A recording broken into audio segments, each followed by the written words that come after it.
Hey y'all, so I know y'all probably wondering what the heck does she have in her hand. Number one and two, this is a curtain. Yeah, it's a curtain that you hang up in your house and it's pink. So look at the comments below to understand why I chose pink, what pink means to me, and just the mere fact that it's beyond one of my favorite colors.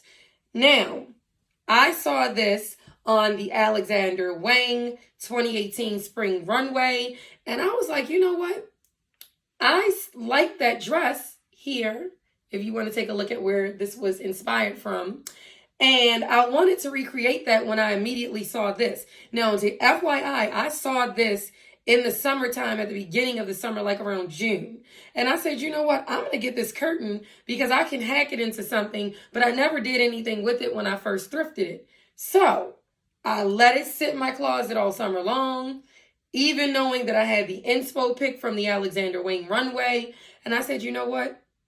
Look at God's alignment. So I'm going to show you all really quickly how I was able to create the dress that you saw in my breakthrough post, my beautiful breakthrough post that my daughter recorded for me, so that you can see how I was able to bring that dress to life, that dress / curtain. So let's go through the steps. So if you look at it this way, I simply took this and I put it together.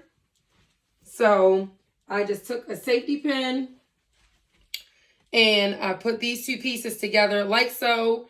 I took the pin on the inside and I just took it through a couple times just to make sure it was tight and that it wouldn't be too much material where it wouldn't close. So as you can see, it's like a hidden safety pin now.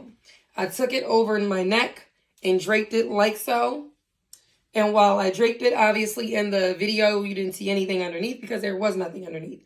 But for the sake of this video, this is how I did it. I then made sure that both pieces were even across the front before I overlapped them in the back. Drape it like so. I then took this side and made sure it was laying flat across the back. And then I took it around this way. Once I made sure that it was laying flat, I lifted it up some just so that it can meet the bottom of the front of the curtain / dress. And then I took the other side and made sure that it was straight, not puckling, straight across the back, the opposite direction. So here we go. Now we have it draped this way. Now, obviously, I wanted a little bit more ruffle-ish showing up in the front because as you saw in the inspo pic, there were layers and layers of ruffles on that pink gown. So once I did that, I'm just checking in my mirror just to make sure that it looks polished before I put the finishing touches on it. So there we go. I then took the two pieces that I overlapped in the back and I brought them forward. And I made sure that they were really snug and together so that they can create the split dynamic. Now, because there is so much material still hanging here, what I did was I draped this over, took the material and put it together just to make sure that now where the dress was puckling before, it's laying flat. So I took all this excess material and combined it with the two pieces that overlapped under the center, like so. So once all the pieces were together and they were tight where I felt comfortable enough to pin it, I then took the inside of the garment like this, where you see all the material gathered. I ensured that the pin went through the front of the material so that all pieces are connected. I then went through again and then one more time just to make sure that it didn't open. All the material is in, and as you can see, because it was laying flat when I did this overlay, it is easy to pin and clasp together. Now, this is the fun part. So I ensured that it was at the center once I did all the tucking and bringing together as I did, or as I showed you.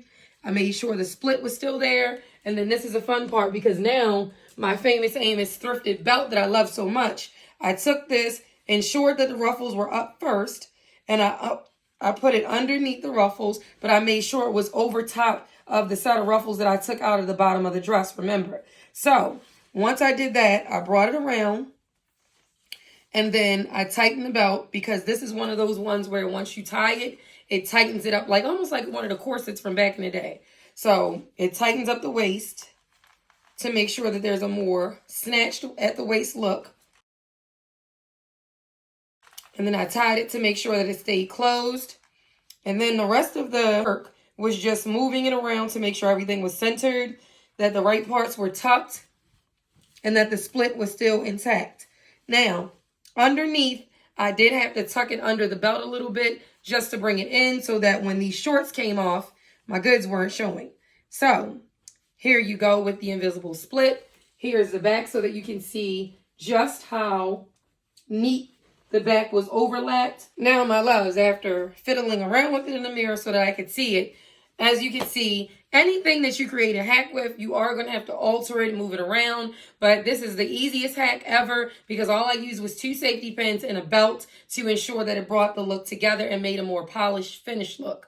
The split in the front obviously is at your own discretion, so you play with it as much as you need to show as much leg or as less leg as possible that you would like. And then on the side, just to make sure the dress is even or the curtain / dress was even, I made sure that it was neatly laid over top or overlapped, and I ensured that it was tucked under the belt where nothing was puckling up, so it was a neat finish. So here's the back of the dress, here's the front of the dress, and here's the leg.